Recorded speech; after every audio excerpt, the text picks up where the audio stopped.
आप देख रहे हैं खबरदार। मैं हूं श्वेता सिंह। सबसे पहले खबरों को खबरदार के लेंस से देख लेते हैं। देश की राजनीति में आजकल जातिगत सेंसस यानी जातियों की जनगणना ट्रेंड कर रही है।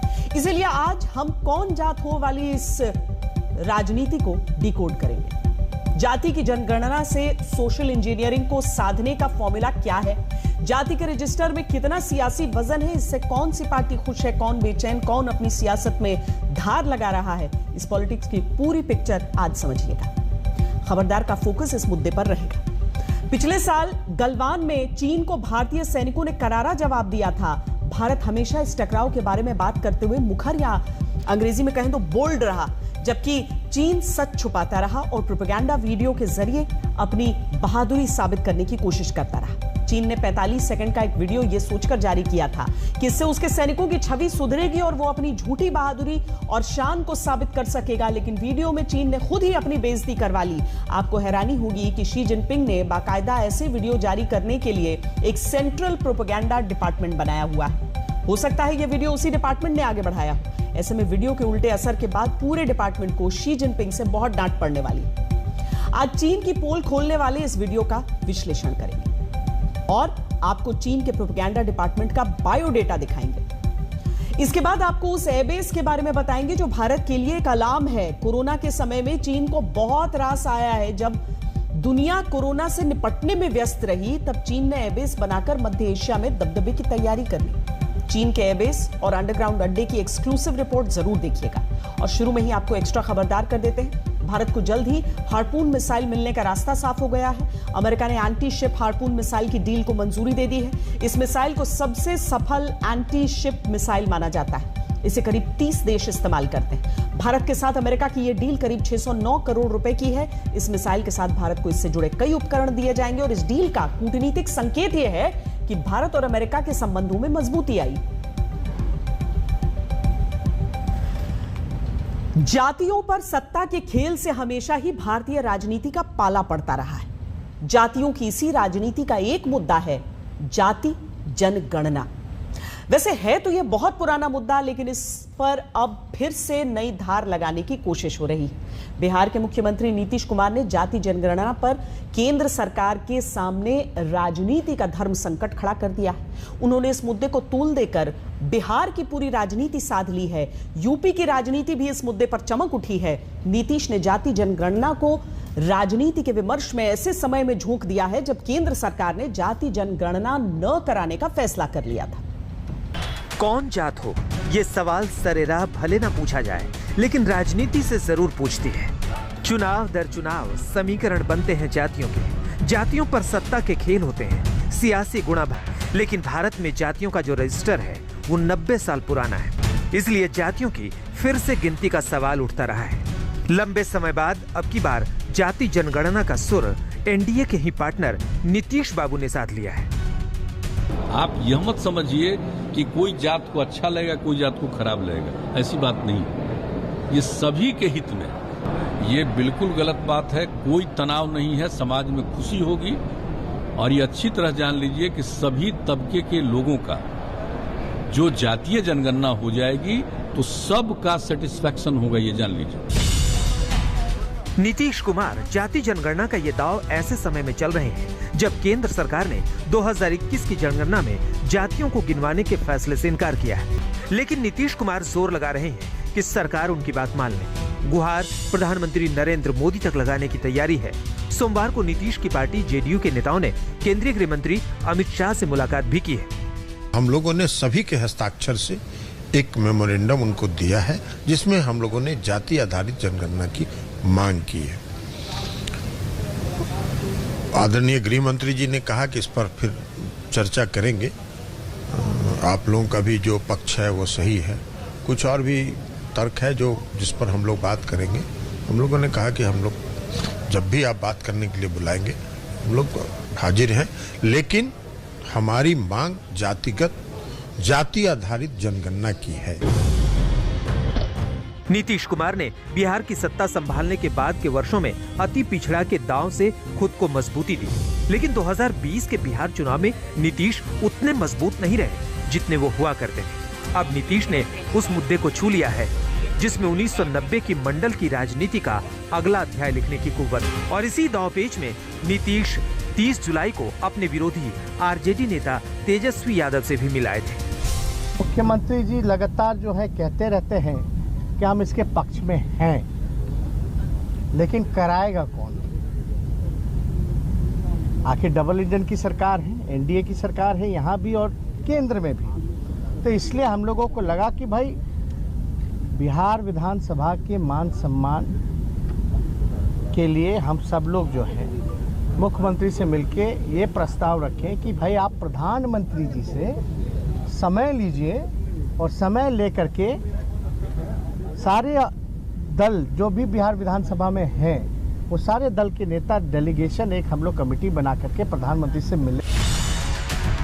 जाति जनगणना की मांग ने फिर जोर पकड़ा है तो ये सिर्फ बिहार तक सीमित नहीं है। उत्तर प्रदेश 2020 में जहां विधानसभा चुनाव होने हैं, वहां जातीय आधार पर राजनीति की नींव खोजने वाले ओम प्रकाश राजभर ने भी जातीय जनगणना को फिर से एनडीए में लौटने की एक शर्त के तौर पर गिना दिया है। मेरी जो लड़ाई है बीजेपी से, वो देश में पिछड़ी जाति के जातिवार जनगणना जो हो रही है, कॉलम बना करके सभी जातियों की जातिवार जनगणना का पहले ये चीजें बीजेपी लागू करे। आपके जो डिमांड से अगर मान ले तो आप एनडीए में आ सकते हैं। पहले मान तो ले करे, घोषणा करे, उसको कानून का रूप दे, उसको तब विचार किया जा सकता है। उत्तर प्रदेश में समाजवादी पार्टी हो या बीएसपी, जातियों का सही आंकड़ा सामने लाने की मांग के समर्थन में इनका भी जोर है। गवर्नमेंट कोई फैसला लेती है, कभी आरक्षण को लेके कभी और है, तो कोर्ट इसी आधार पर उसको रद्द कर देता है कि आपने कभी कोई सर्वे नहीं किया, कितनी जनसंख्या है, कितने पढ़े लिखे लोग हैं, कितने को नौकरियां मिली हुई, कुछ भी नहीं। तो जो मूल कारण उसको वो दूर हो जाएगा इससे। अगर जातिगत जनगणना होगी तो वो होनी चाहिए, उसमें क्या बात। कहीं ना कहीं लटकाइए मत। वास्तव में अगर मोदी जी ये कहते हैं मैं पिछड़ा हूँ, अगर मोदी जी सदन के पटल के ऊपर अपने मंत्रियों का परिचय उनकी जाति के आधार पर कराते हैं, भले ही आप वोट मांग लीजिए, ओबीसी से वोट मांगिए, हमें कोई दिक्कत नहीं, लेकिन जातीय जनगणना के आंकड़े डिक्लेयर कीजिए। बिहार और यूपी की राजनीति अगर जाति जनगणना पर उबाल लेने लगी है तो केंद्र के लिए इससे दूरी बनाए रखना लंबे समय तक संभव नहीं होगा। नीतीश अभी सर्वसम्मति, सबका हित, प्रधानमंत्री जी से मांग जैसी भाषा का ही इस्तेमाल कर रहे हैं, लेकिन जाति जनगणना की अलख उनके भीतर सिर्फ एक वाक्य में छिपी नजर आ जाती है, जब वो कहते हैं कि बिहार के पास जाति जनगणना कराने के विकल्प खुले हैं। अगर रिलक्टेंट हो तो क्या आप ये ऑप्शन ओपन रखते हैं कि राज्य सरकार अपने स्तर से ये? देखिए, हम लोगों का ये ऑप्शन हमेशा ओपन रहेगा, ये जान लीजिए जी। ये बिल्कुल सही, हम तो पहले बता चुके हैं ना भाई, 90 से हम बता चुके हैं। पटना से रोहित कुमार सिंह और लखनऊ से कुमार अभिषेक के साथ आज तक ब्यूरो। जातीय जनगणना भारतीय राजनीति का संवेदनशील मुद्दा है। आइए इसे समझने के लिए इतिहास के कुछ पन्ने पलटते हैं। मौजूदा ओबीसी आरक्षण 1931 की आखिरी जाति जनगणना के आधार पर है। 1931 की जाति जनगणना में पिछड़ी जातियों की संख्या 52% पाई गई थी। भारत में 1990 से जब 27% ओबीसी आरक्षण दिया जाने लगा तो इसी 1931 की जनगणना को आधार बनाया गया था। अब जातियों के नए आंकड़ों के से आरक्षण की कुल 50% सीमा हटाने की मांग उठ सकती है। यहां आपको बताते हैं कि सेंट्रल लिस्ट में मौजूद 2633 ओबीसी जातियों में से कुछ ने ही ओबीसी आरक्षण का फायदा बड़े तौर पर उठाया है।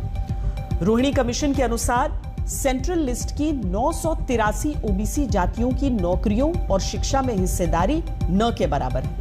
97% नौकरियां और शिक्षण संस्थानों में दाखिले का फायदा सिर्फ 25% ओबीसी जातियों को मिल रहा है। नई जातीय जनगणना के से सामाजिक न्याय की लंबी लंबी दलीलें दी जाती हैं, लेकिन इसके कुछ खतरे भी हैं। विशेषज्ञों के अनुसार इससे समाज में जाति विद्वेष की भावनाएं बढ़ सकती हैं। पिछड़े और अति पिछड़े की राजनीति का नया खेल शुरू हो सकता है और जातियों की नई जनगणना कुछ नई परिस्थितियां भी पैदा कर सकती है। मसलन 1911 की जनगणना में सामने आया था कि ऊंची जातियां सामाजिक अल्पसंख्यक हैं। 2021 में जातीय जनगणना कराने की मांग केंद्र सरकार ने सिरे से नकारी है। सरकार 2011 के सामाजिक आर्थिक सर्वे में जाति के आंकड़े भी जारी नहीं कर रही है। ऐसे में सवाल उठता है कि आखिर केंद्र सरकार की क्या दिक्कत है, क्योंकि विपक्ष में रहते हुए बीजेपी ने खुलकर जाति जनगणना की मांग रखी थी। बीजेपी की इस अंदरूनी बेचैनी को इस रिपोर्ट के जरिए समझने की कोशिश की। 1931 में एक बार सिर्फ ओबीसी का उस समय जनगणना हुई थी। 80 साल हुए कि ओबीसी का जनसंख्या कितना है इसके बारे में सेंसस नहीं हुआ है। अगर हम इस समय भी सेंसस में ओबीसी का सेंसस नहीं करेंगे तो ओबीसी को सोशल जस्टिस देने के लिए और 10 साल हम उन पर अन्याय करेंगे। 2010 की बीजेपी और 2021 की बीजेपी में क्या फर्क है? यही ना कि तब बीजेपी विपक्ष में थी और आज देश की सरकार चला रही है।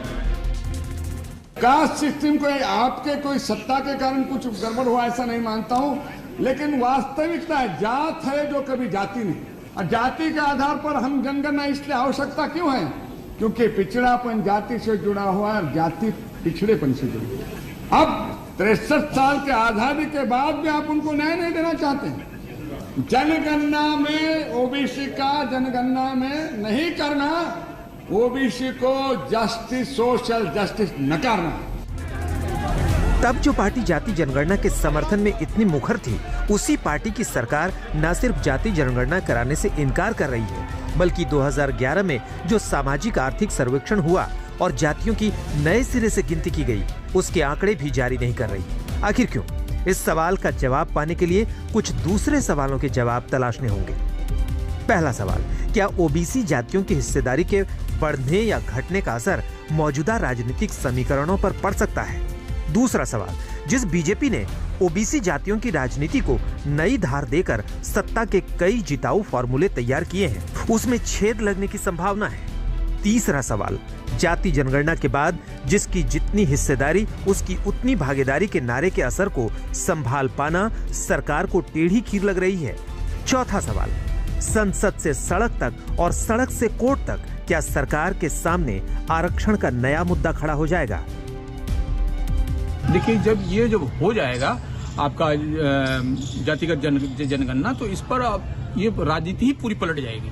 अब जिसकी जितनी आबादी उसके हिसाब से वो लोग अपना अपना चेहरा मुख्यमंत्री का कैंडिडेट देंगे या फिर जो प्रधानमंत्री का जो भी होगा वो फिर इस तरह से। इस लिहाज से आप देखिएगा कि बहुत ऊहापोह की स्थिति बनी है। और देखिए, इसमें एक बात और ध्यान देने की है। हमारे जो महापुरुष रहे डॉक्टर भीमराव अंबेडकर पटेल जी, इन्होंने भी कहा था कि इसको आउटराइट रिजेक्ट किया था कि जातीय जनगणना नहीं होनी चाहिए, कि अगर यदि होगा तो समाज में जो समरसता है वो खत्म हो जाएगा। तो इस पर भी हम लोगों को ध्यान देना चाहिए।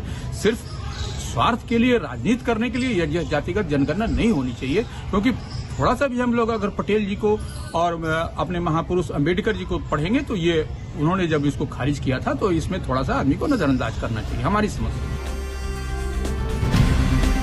जातियों के नए आंकड़े जारी न करने का फैसला सरकार के भीतर से मंथन के बाद आया लगता है। 2016 में जब सामाजिक आर्थिक सर्वे का आंकड़ा तैयार हुआ, तब उसमें जातियों के आंकड़ों में गड़बड़ी के आधार पर उसे जारी नहीं करने का फैसला हुआ। लेकिन एक एक्सपर्ट ग्रुप ने इन आंकड़ों को परखा।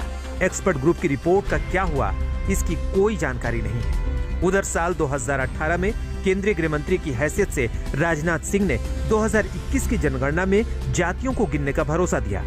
लेकिन अब जब सरकार जातियों का नया आंकड़ा बताने से पीछे हट गई है, तो इसमें राजनीति की कोई नई समझ का प्रभाव हो सकता है। हालांकि सरकार के सामने सिर्फ नीतीश जैसे सहयोगियों का दाव ही नहीं है, खुद बीजेपी के भीतर से जाति जनगणना के समर्थन का खुल्लम खुल्ला ऐलान है। इसमें ना एनडीए की बढ़ने की बात है, ना चाचा भतीजा की एक होने की बात है। बिहार विधानसभा में एक प्रस्ताव काफ़ी पहले यह पारित हुआ था, उस आलोक में ये सारी बातें आ रही है। और यह जनगणना भारत सरकार को करना है, भारत सरकार को निर्णय लेना है, तो भारत सरकार उचित अवसर पर उचित निर्णय लेगी। जहाँ तक मेरी बात आप पूछेंगे तो हम जातीय जनगणना के पक्ष में हैं। जिस भारत देश में भैंस की गिनती हो सकती है, गाय की गिनती हो सकती है, कितने शेर बचे हैं वो गिनती हो सकती है, कितने बाघ बचे हैं वो गिनती हो सकती है, कितने हाथी बचे हैं वो गिनती हो सकती है। तो जातीय जनगणना क्यों नहीं, उसके साथ साथ गरीबी की भी गिनती होनी चाहिए और सरकार को उतना ही मेहनत लगेगा, इसमें कोई अतिरिक्त धन नहीं लगेगा। जाति जनगणना की राजनीति बीजेपी के लिए एक दुधारी तलवार की तरह है। अपनों की लामबंदी और विपक्ष के तेवर से जाति जनगणना का तूफान खड़ा हो सकता है। खुद प्रधानमंत्री नरेंद्र मोदी ने अपनी ओबीसी पहचान को 2014 से अपनी राजनीति का तुरूप का इक्का बनाया है। उन्हें देर सबेर जाति जनगणना पर अपनी नीति और नियत दोनों खुलकर बताना ही पड़ेगा। पटना से सुजीत झा के साथ आज तक ब्यूरो। जातीय जनगणना पर राजनीति ने नई करवट ले ली है, लेकिन जातीय जनगणना के बिना भी जातियों के हिसाब किताब को जानने की कोशिशें भारत में पहले हुई हैं। 1953 में काका कालेलकर की अध्यक्षता में पहला पिछड़ा जाति आयोग बना। इस आयोग ने 2399 जातियों का लेखा जोखा बताया। 1979 में सामाजिक और शैक्षिक पिछड़ेपन पर बीपी मंडल कमीशन का गठन हुआ। इसी कमीशन की सिफारिशों से ओबीसी आरक्षण का रास्ता साफ हुआ था। 2011 में सामाजिक आर्थिक जाति जनगणना हुई। इसके आंकड़े सामने नहीं आए, लेकिन इस सर्वे में यह जानकारी जरूर सामने आई कि भारत में 4,60,000 जातियां, उपजातियां और गोत्र हैं। एक ब्रेक के लिए रुक रहे हैं। ब्रेक के बाद पिछले साल हुई गलवान की झड़प का वो वीडियो जिसे चीन ने काट छांट कर जारी किया ताकि उसकी इमेज सुधर जाए, लेकिन असल में ये वीडियो चीन पर उल्टा पड़ गया। 45 सेकंड में कैसे चीन की घनघोर बेइज्जती हुई है, ये जानने के लिए आप देख रहे हैं खबरदार, और इस हिस्से में चीन के 45 सेकंड के उस प्रोपेगेंडा वीडियो का विश्लेषण करेंगे जिसे रिलीज करके चीन ने खुद ही अपनी बेइज्जती करवा ली। नए वीडियो में चीन के पत्थरबाज सैनिक एक्सपोज हो गए हैं। चीन ने सोचा था कि यह वीडियो जारी करने से उसका झूठ आगे बढ़ेगा, वो अपने सैनिकों को बहादुर साबित कर पाएगा और यह दिखा पाएगा कि उसके सैनिक भारतीय सैनिकों पर भारी पड़ रहे थे। लेकिन झूठ चाहे जितना मेकअप कर ले, सच की चमक के सामने फीका पड़ता है। चीन का यह वीडियो वाला दांव कैसे उल्टा पड़ गया है, देखिए। 45 सेकंड का ये वीडियो देखिए और चीन की कलाकारी का अंदाजा लगाइए। ये चीन के झूठ, फरेब और प्रोपेगेंडा का एकदम ताजा उदाहरण है। चीन ने इस वीडियो को सिर्फ इसलिए बनाया है ताकि वो 2020 में गलवान में हुई अपनी पिटाई और जान माल के नुकसान की सच्चाई को बस किसी तरह बहादुरी में बदलकर पेश कर सके। ये एकदम फिल्मी डायरेक्टर वाला काम है और चीन की सेना में इस तरह फेक न्यूज वाली फिल्म तैयार करने के लिए फिल्म प्रोड्यूसर नुमा सैनिक हैं। लेकिन वो कहते हैं ना कि तस्वीरें झूठ नहीं बोलती, और 45 सेकंड के इस वीडियो में तस्वीरों ने शायद वो सच भी दिखा दिया है जिसे चीन दिखाना नहीं चाहता था। ये वीडियो शुरू होता है उस तस्वीर से जिसमें भारतीय सैनिक चीन की उस निगरानी पोस्ट को नष्ट कर रहे हैं जिसने एलएसी का उल्लंघन किया है। चीन की हमेशा की आदत है कि वो धीरे धीरे आगे बढ़कर चुपचाप अवैध कब्जे करता है, इसलिए भारतीय सैनिक करारा जवाब दे रहे थे।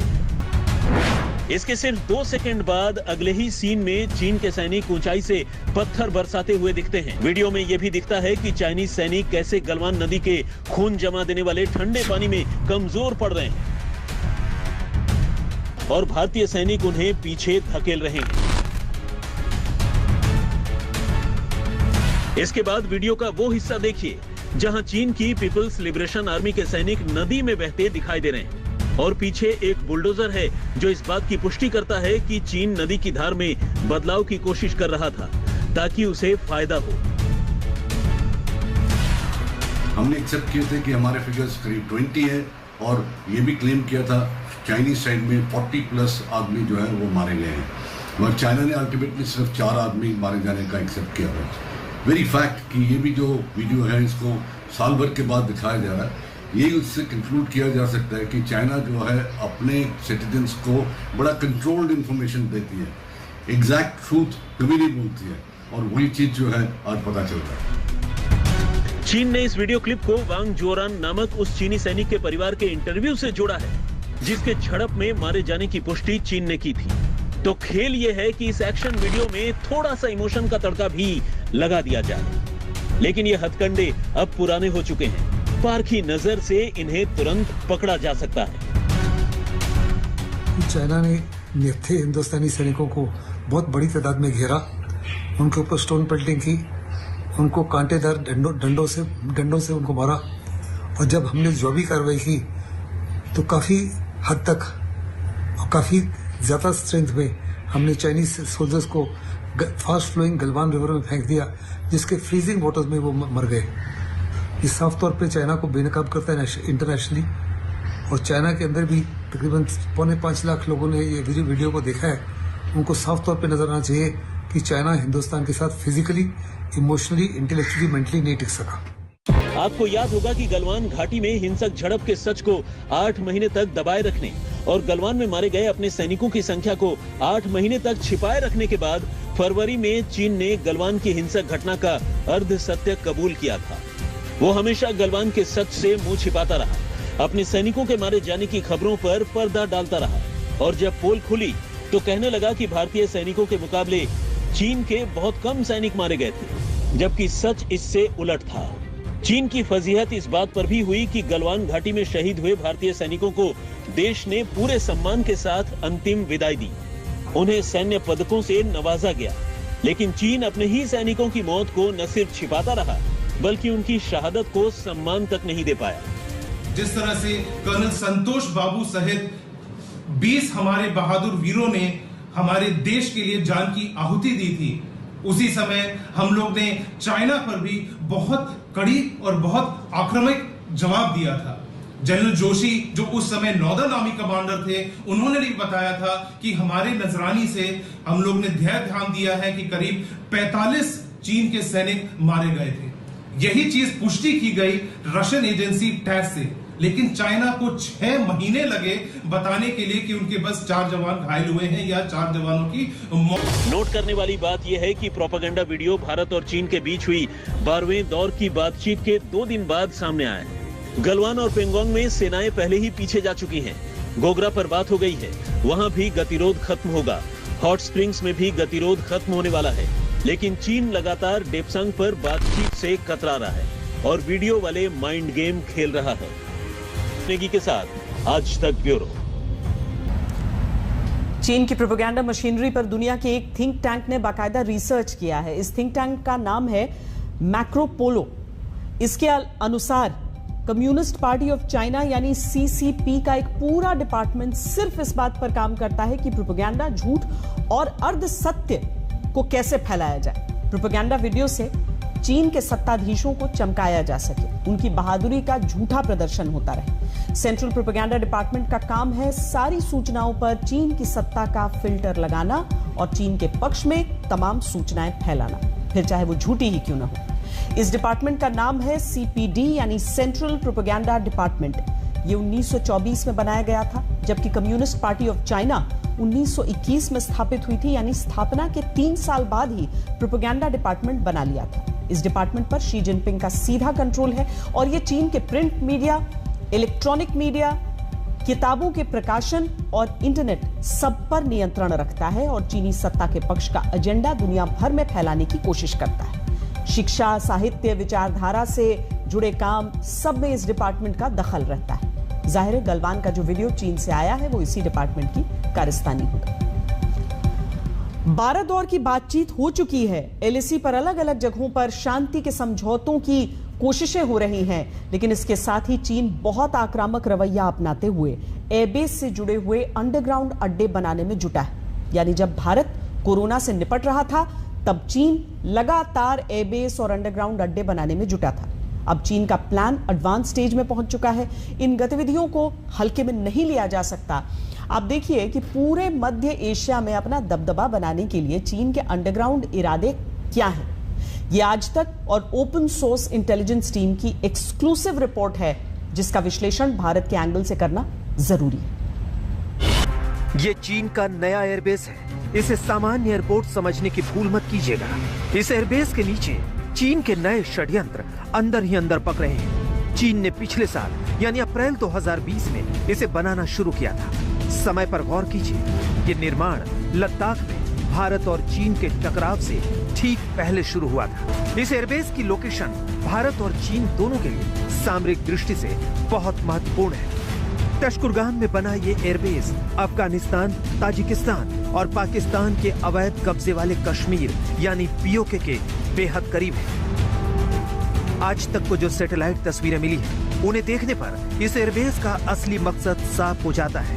ये एयरबेस नहीं बल्कि चीन का अंडरग्राउंड अड्डा है, जो चीन को चुपचाप अपने मिशन पूरा करने की आजादी देता है। चीन यहाँ तेजी से निर्माण कर रहा है और रनवे पर काले निशान दिखाई दे रहे हैं, जिनसे पता चलता है कि वो हिस्सा तैयार होने के करीब है। एक सैटेलाइट तस्वीर में पत्थरों को तोड़ने वाली मशीनें, कंस्ट्रक्शन ट्रक और भारी साजो सामान ले जाने वाले वाहन दिखाई दे रहे हैं। ये एक सच है कि अभी जो चीन एक तास्कोरगना के अंदर नई एयरफील्ड बना रहा है, और वो जो एयरफील्ड है, एक तो उसका रनवे भी काफी बड़ा होगा और उसके साथ अंडरग्राउंड फैसिलिटी भी होंगी, जिस प्रकार से वो इन अपने जो एयरक्राफ्ट को अंडरग्राउंड रख सकता है। अगर कोई हमला होता है उन एयरक्राफ्ट पे तो उनके ऊपर कोई नुकसान नहीं होगा, और बाकी फैसिलिटी भी अंडरग्राउंड होगी। चीन का टारगेट है कि वो 2022 तक यहाँ का काम पूरा कर लेगा। ये एयरपोर्ट 1,60,000 यात्रियों और 400 टन कार्गो की आवाजाही को हैंडल कर लेगा। लेकिन जिस इलाके में पर्यटकों की आवाजाही बहुत ही कम हो, वहाँ ऐसे एयरपोर्ट के निर्माण का क्या मतलब है? एक्सपर्ट मानते हैं कि तरकुशगान एयरबेस चीनी सेना और शी जिनपिंग के आदेशों पर ही बना है, क्योंकि इस क्षेत्र में चीन की गहरी दिलचस्पी है और कुछ चिंताएं भी हैं। आप ये मानकर चलिए कि एयरबेस आम लोगों के लिए नहीं बल्कि सैन्य आवाजाही के लिए। प्रकार से जो उन्होंने किया है चीन ने कि यहाँ से ये अफगानिस्तान भी जा सकता है, तजाकिस्तान भी जा सकता है और कहीं ना कहीं उज्बेकिस्तान भी जा सकता है। तो ये एक जो एयरफील्ड है, ये नई एयरफील्ड है, तो इसका मकसद बेसिकली यही है कि किसी तरीके से अफगानिस्तान में जाना, तजाकिस्तान में जाना, उज्बेकिस्तान में जाना और पाकिस्तान ऑक्यूपाइड कश्मीर के इलाके में, तो ये डोमिनेट कर सके उसको। कोरोना काल चीन को बहुत रास आया है, ये साफ दिख रहा है। चीन सुपर फास्ट स्पीड से एयरपोर्ट का निर्माण कर रहा है। चीन के 3 नए एयरपोर्ट तरकुशगान, तिंगरी और डैमशुंग में बन रहे हैं, और वो कशगर, होतान और ल्हासा सहित अपने तमाम एयरबेस को अपग्रेड कर रहा है।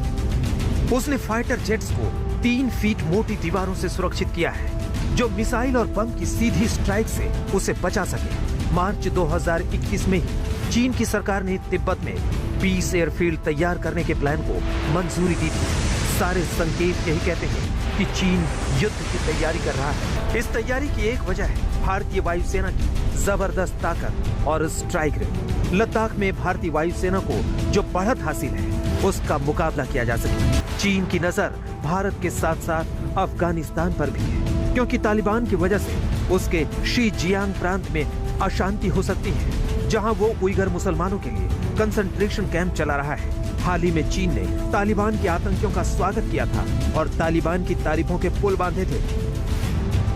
तरकुशगान का नया एयरबेस अफगानिस्तान के वखान कॉरिडोर पर नजर रखने के काम भी आएगा। वखान कॉरिडोर एक सकरा क्षेत्र है जो ताजिकिस्तान को पाकिस्तान और पीओके से अलग करता है। जाहिर है ये जगह कई कूटनीतिक झगड़ों से जुड़ी हुई है और इसमें चीन, पाकिस्तान और भारत तीनों की ही गहरी दिलचस्पी है। भारत को बहुत सावधानी बरतनी होगी। एक तरफ चीन का प्रोपेगेंडा युद्ध है, दूसरी तरफ वो एयरबेस और अंडरग्राउंड अड्डे बना रहा है, और ये भी समझिए कि डेप्सांग का मोर्चा भी है, जहां वो भारत के सामने एकदम अड़ा हुआ है। चीन की योजना के डेप्सांग वाले हिस्से को भारत के एंगल से समझना होगा, क्योंकि भारत के लिए डेप्सांग जरूरी है। इसकी 5 वजह है। नंबर 1 ये कि श्योक नदी के उत्तर में 16,000 फीट की रणनीतिक ऊंचाई पर मौजूद है। दूसरा, ये एक तरह से दौलत बेग ओल्डी हवाई पट्टी की चाबी है, एक्सेस कार्ड है। तीसरा ये कि ये काराकोरम दर्रे का दरवाजा है और चीन और पाकिस्तान का आर्थिक कॉरिडोर काराकोरम से भी गुजरता है। नंबर 4 ये कि ये सियाचिन ग्लेशियर के बहुत करीब है। और नंबर 5 कि ये चीन के अवैध कब्जे वाले अक्साई चिन के उत्तर पश्चिम में है। डेप्सांग एलएसी के उन क्षेत्रों में है जहां टैंक के जरिए युद्धाभ्यास संभव है। डेप्सांग मैदान के एक महत्वपूर्ण क्षेत्र में बड़ी संख्या में चीनी सेना मौजूद है। चीनी सैनिकों ने भारतीय सेना की टुकड़ियों को गश्त के अलग अलग क्षेत्रों तक पहुंचने से रोक दिया है। भारत का जोर इस बात पर है कि डेप्सांग को टकराव का पॉइंट माना जाए, लेकिन चीन इसे लेकर अड़ा हुआ है। 12वें दौर की सैन्य बातचीत में भी चीन ने डेप्सांग पर कोई बात नहीं की थी। गलवान के बाद जो ईस्टर्न लद्दाख है उसका मामला भले ही नया है, डेप्सांग में ये जो स्टैंड ऑफ है ये 2013 से चल रहा है।